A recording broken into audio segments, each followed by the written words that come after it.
so much, Kumar and team, for inviting me for this. It's always exciting, and I must compliment RAI, although I'm the chairman, but I thought I should compliment RAI for starting the program at 9:15. In Mumbai, I think that's something very important.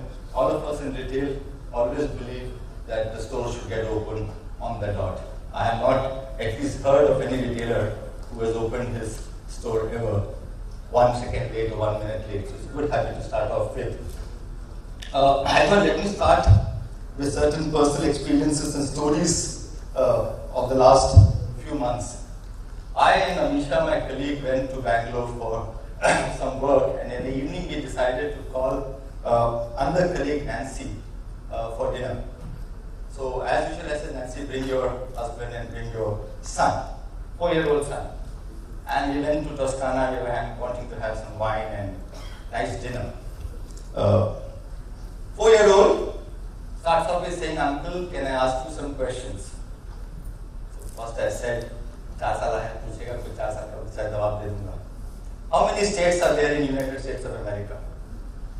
Woo!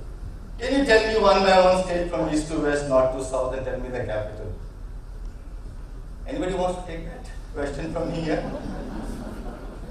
If anybody has the answer, okay, probably you'll get some gift vouchers, I'm told. If anybody has the answer, you can just raise the hand. Answer abhi dene ka zarurat nahi hai, but probably you can go out and give the answer to Lawrence or somebody like that. That's a 4-year-old. I don't know how many of you in retail have observed that today's parents, when they go to buy durables or want to buy home furnishing, they ask the 4-year, "Beta, red bloom or green bloom?" Have you checked this up? तो बेटा fridge के door के handle तक नहीं पहुंचेगा, but single door में या double door में, आइस ऊपर से ये नीचे से. This is a 4-year-old. Yeah. In TRRAIN, we were actually looking at interns. One of my friends called up and said, "Yeah, my kids have just finished their 9, 10, 10. Can you take them as interns?" I said, "They are below 18 and it will be employing child labor. If they are willing to give a small declaration, I'll take them." So they gave a declaration and they took this too.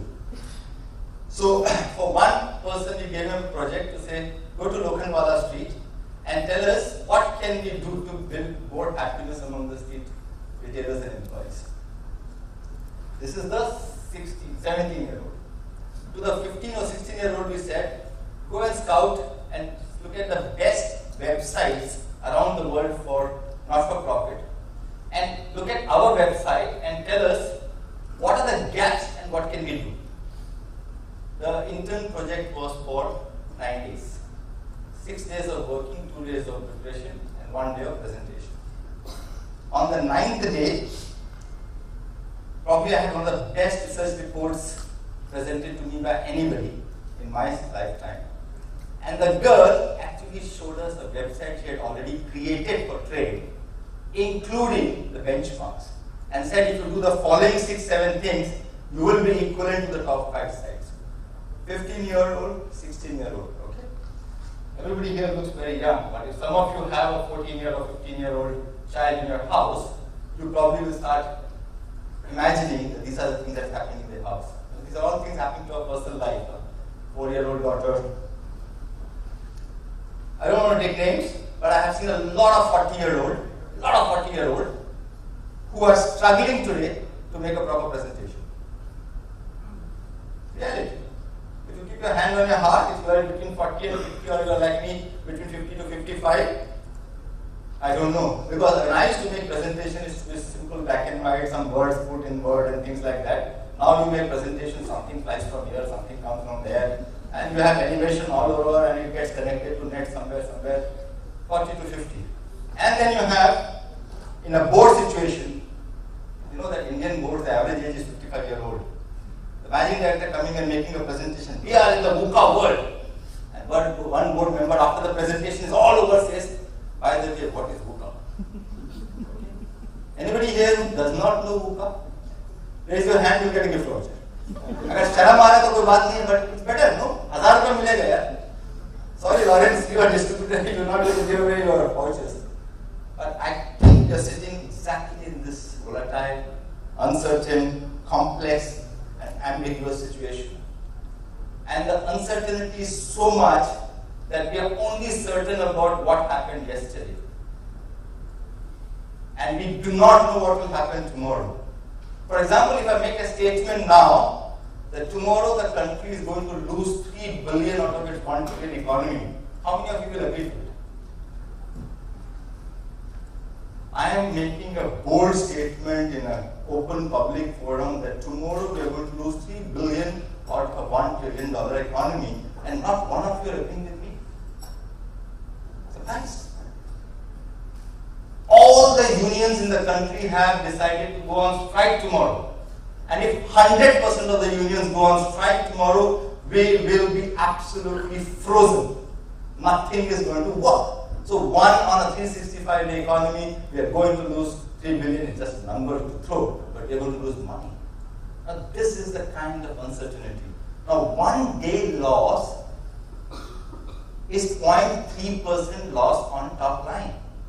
And in this country, we lose on an average 3 to 4 days on these kind of burns and yatras and whatever. And you know, in retail, to cover up a 2% or a 3% loss of revenue is a very, very tough thing. Now, this is the reality, and I think we all have to accept that this is the reality we are sitting in. This is the kind of uncertainty that we are sitting in. All the examples I took are going to be either our current and future employees, or they will be our current or future customers. Anybody here who disagrees with this? Do all of you agree with this? I have a request. Please don't do this and this. Okay, like in the parliament they say, hey, no, at least say something, so I know something is happening. Yeah, otherwise it's very difficult. I don't know. Okay, do you all agree with me that next generation of the future customers of ours and future employees will be either the 4-year, like what I explained, or the 16-year, like what we have experienced through? Yes. Yeah, thank you so much. Thank you so much. Yeah, wonderful.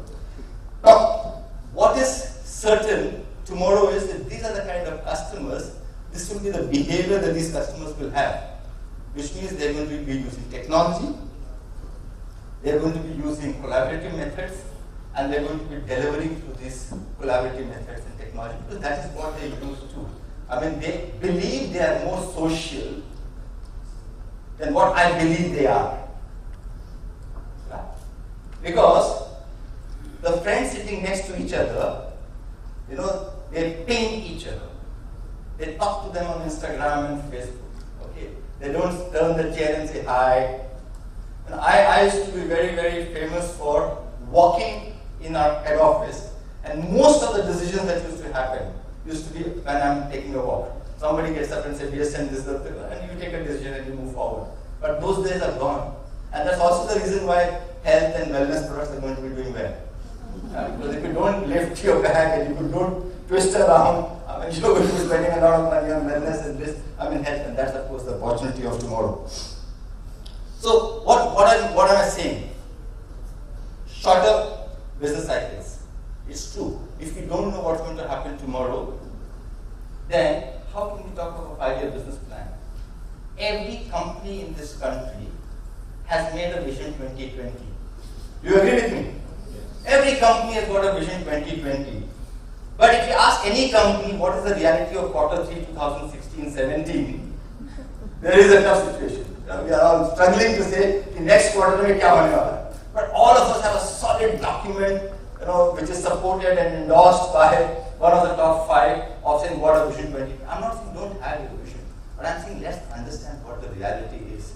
And in the reality like this, the business cycles are becoming short. I mean, that's the reality. So therefore, as an organization, if you have to have a future-ready organization, we have to understand how are we going to look at these uncertainties. Like, for example, how many of us have planned for tomorrow's one? As businesses, all of us would have thought, kal auto nahi aayega to kaise chakkar banenge, kal auto nahi aayega to kaise pahunchenge, pool car karenge. Everything you have thought for yourself to reach the office. How many of you have thought कि कल अगर auto नहीं आएगा, bus नहीं आएगा, कुछ नहीं आएगा तो हमारा customer मेरे दुकान पे कैसे आएगा? Or how many of you have said, guys, tomorrow we are activating our total online omni-channel and e-commerce business. All the employees don't even attempt to come to our office. Go log into our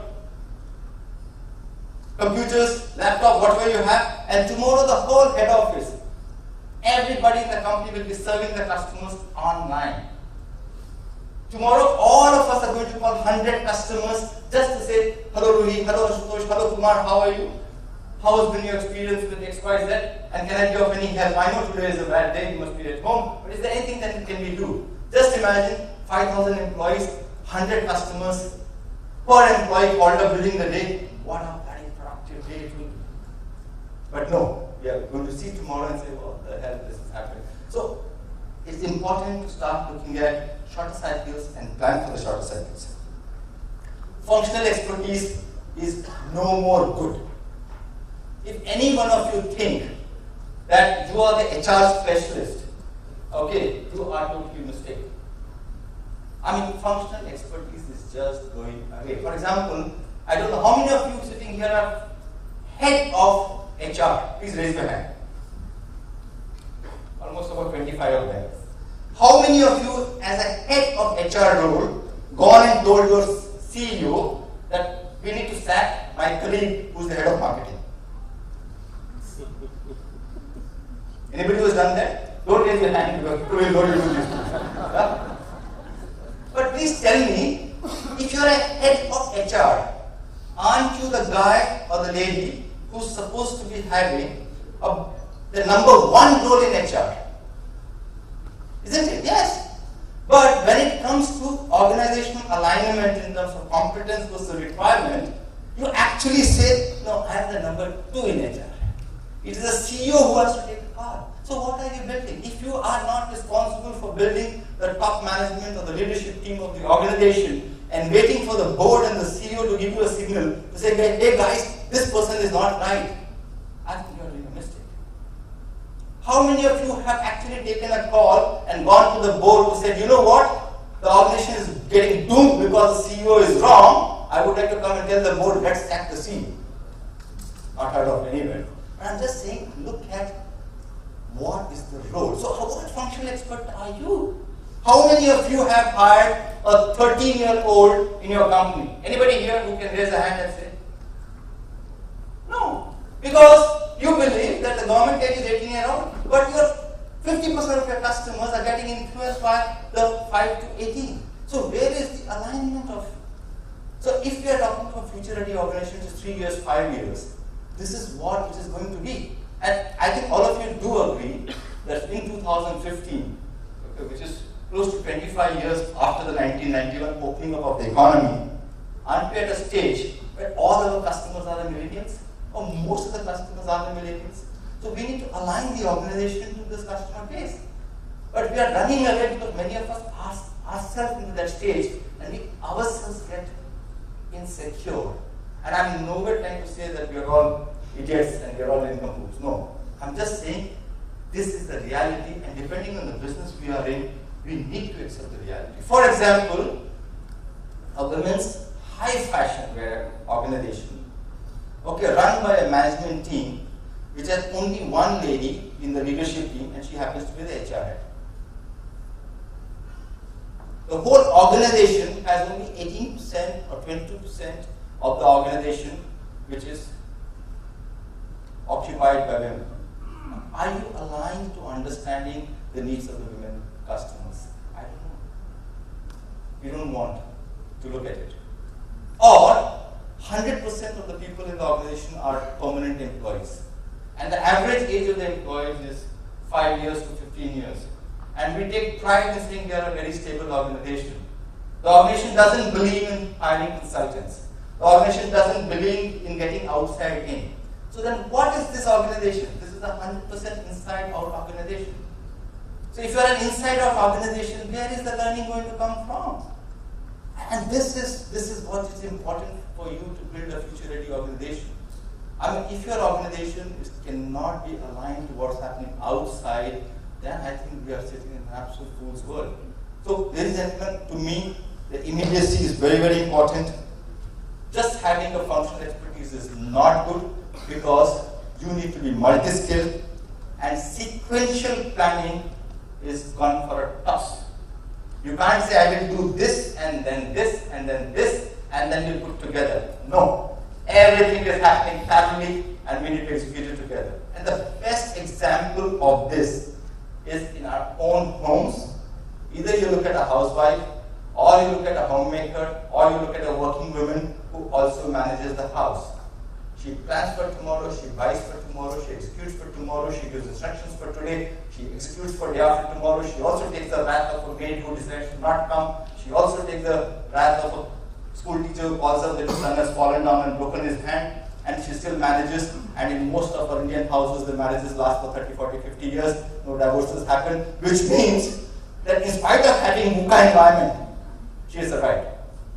She also manages a 4-year-old child, a 14-year-old child, and a 45-year-old husband.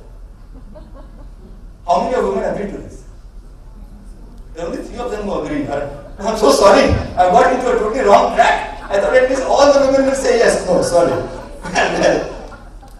I'm saying multi-skilling is becoming very, very critical. And one of the important things I want to share here is, because we are in a retail conference, in retail we have set up a way of doing business where we say the store planning team, the project team, and the store opening team will open the store.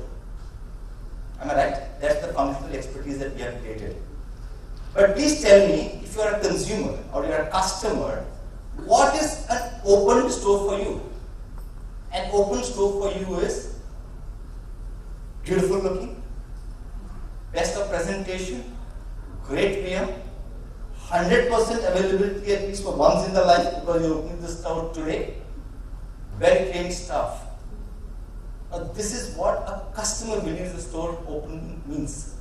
Now, all the stores that are open in the country, most of them, if you're opening at 9:15, okay, at 8:45 you're dusting away and taking things in the back because the project is trying to complete the project. Cartons are kept into the trial rooms because the merchandise is coming in, and the availability is very poor, where out of the 10 categories, 2 category guys did not deliver. You know why?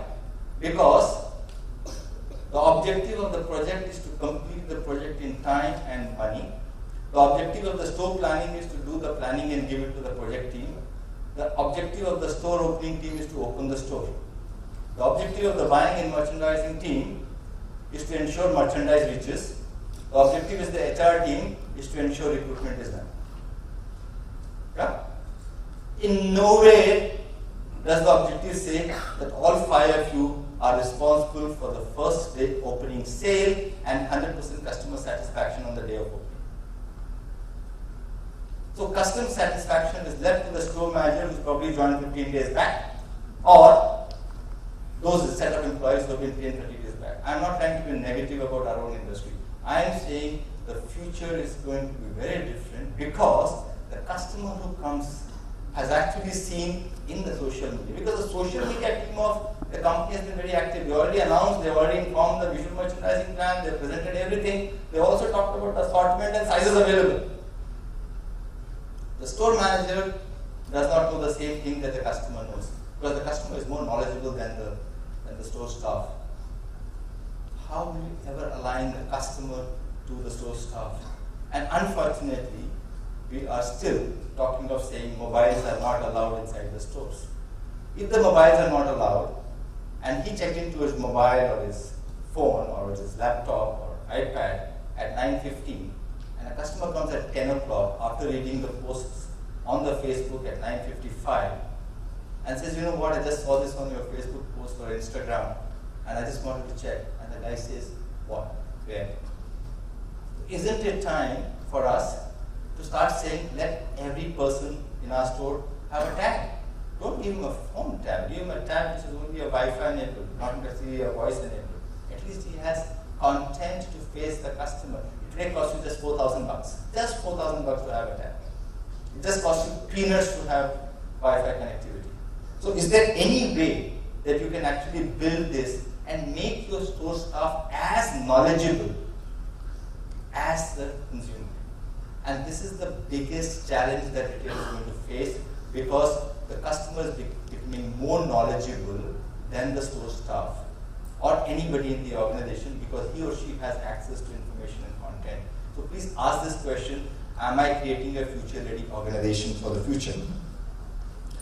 The other thing that we have, and this is more specific for all the HR, For some reason, we believe that we can hire all talent and skill. What I am seeing in the industry today, no organization can hire all talent and skill on a permanent basis. It is impossible. I am imagining a world of future, and that could be today, even and tomorrow, where I am saying hire, outsource, in-source on the basis of projects. It actually becomes more productive and more cheaper on a productivity basis.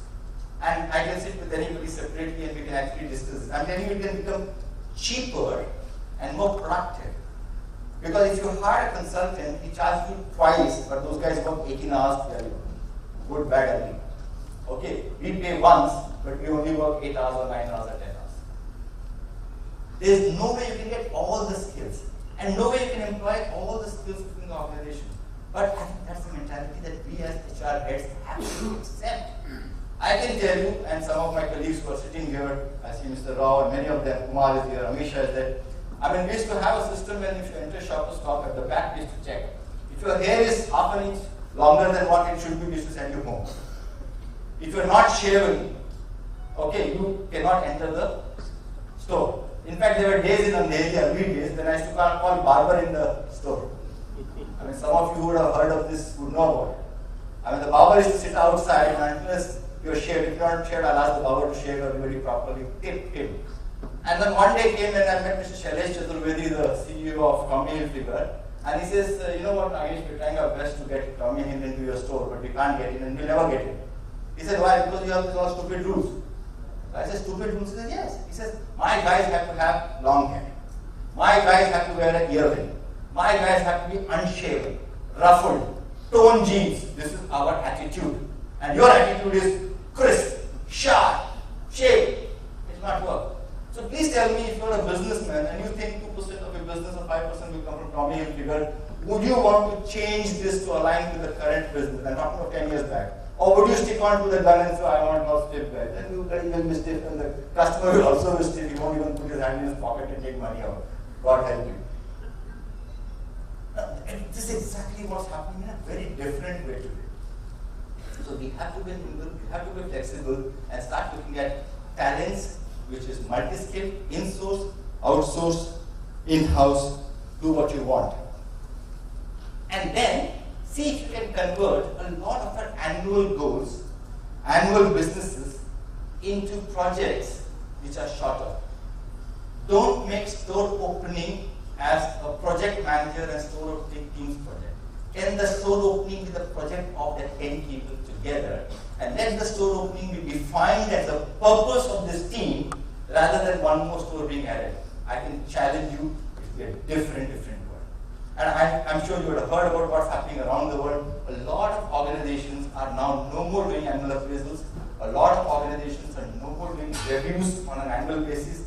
Everything is reviewed on a project basis. So your annual business is getting converted into 30, 40, 50 projects. Every project success leads to a success of the business, and therefore you review every project success. At the end of every month or 2 months, your project is reviewed. At the end of the year, you say, hey guys, this is 6 projects, you got 9 or 10, fantastic work done. And now let's talk about developmental goals and what you've done as an individual or whatever the attitude, issue, the challenges. That's the way it is. So what would be my recommendation if you have to look at creating a future-ready organization? First of all, just be sure that you are connected through technology in whichever way. And the reason I'm using the word technology is not because I want to invest in technology. I'm saying just be connected, number one. Number two is don't get connected as per your office time. Get connected as per your consumers' timing. It could be 24/7. So you can't say my store is shut. I go to a particular store and I shop, I get my trousers stitched from that store. And suddenly I realize this time that in this is written that welcome to XYZ shop. We are open from 9 to 11. And then it says, however, we will not allow trials on Sundays and exchange on Sundays. So I am saying, and it's a fabric and it's a tailoring. So Sunday, Saturday, मैं कपड़ा खरीदूंगा, measurement दूंगा और trial देने के लिए Monday to Friday आऊंगा. I said, why? The Saturday, Sunday बहुत गर्दी रहता है. गर्दी रहता है तो मैं भी उसी गर्दी का भाग हूँ यार. I am also here to actually buy from you. Why are you not doing it? Those days are gone. It's 24/7. So that's the important. Just everybody, front end, middle management, and top management. Front end, compensate them right. This is a very strange phenomenon which is going in our country. An HR head came and met me and said, you know, sir, H&M is open. Anybody from H&M here? H&M is open and fantastic. H&M is open and they have taken away 17 of our employees in Delhi. And they are paying 25,000 bucks. I said, they are very clever. Because what have you done? When the minimum wages are 4,000, you give 4,000. When your wages become 8,000, you give 8,000. Now minimum wages in Delhi is going to 14,000, you give 14,000. Okay, they are paying 15 or 25,000 rupees. Then you at 15,000, you get good graduates. You are saying, no, I will not pay 15,000. When the government decides to give 15,000, I will pay 15,000. How many of you will not change a job if you get a 30% raise? If you get a 30% raise, if you get a 30% raise, how many of you will consider changing your job? If your bosses are not here, you can raise your hands. Now please tell me that if somebody is getting a 10,000 rupees salary, if somebody gives them a 2,500 rupees increase, isn't it a 25% increase? Why would that guy at 10,000 not consider it? And you are paying him 10,000 and H&M or Zara has paid them 15 or 25,000 rupees. But they make you work for 25,000 every penny. So please compensate the part. Don't get away from not compensating. On the other hand, a marketing manager who's getting 15 lakh salary decides to leave. And the HR head and the whole company believes is very, very important. So you work out a plan how to hold him back. Okay? And you pay a 15% increase to hold him back mid-term. Am I talking nuts? Some of you in HR, do you believe this happens? Yes. That's a very different thing. So I'm saying front end compensate them right for what they do, because without them you will not survive. Hire them for their attitude.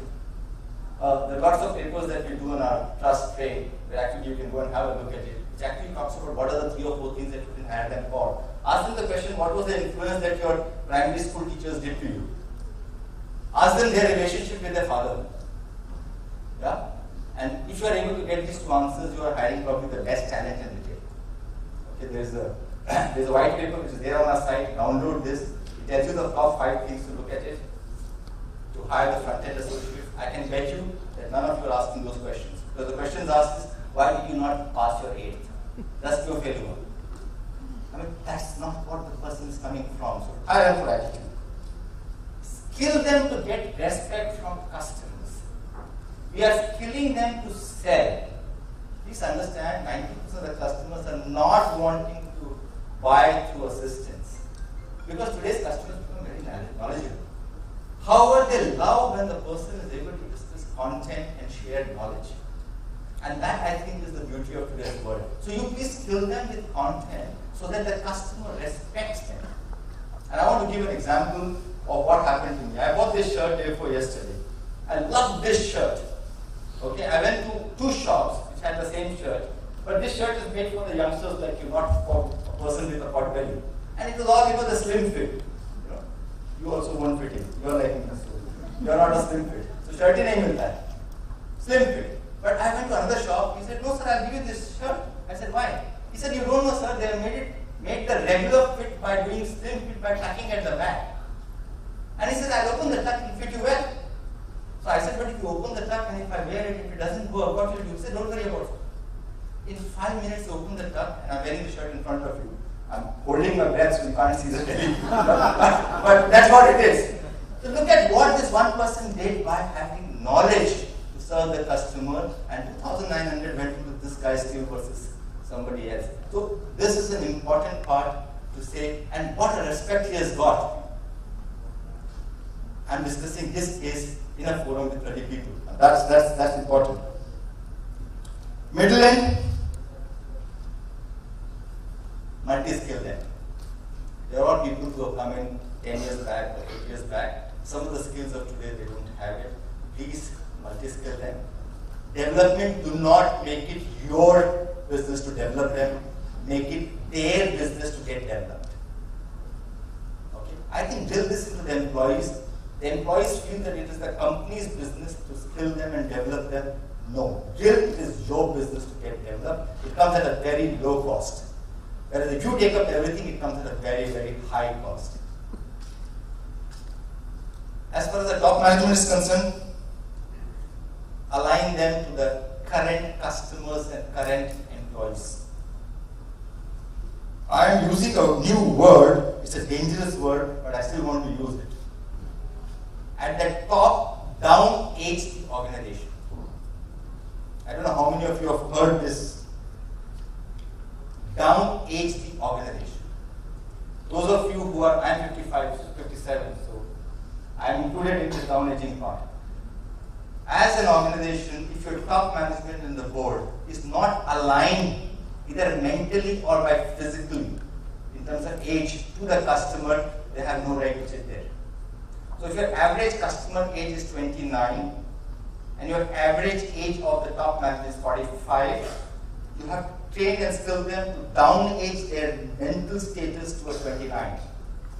If not, every time a senior person leaves, okay, please ensure that you get the similar skill set 10 years lower. It's possible because today a lot of skill sets are getting converted to technology and people are not using the same skill set.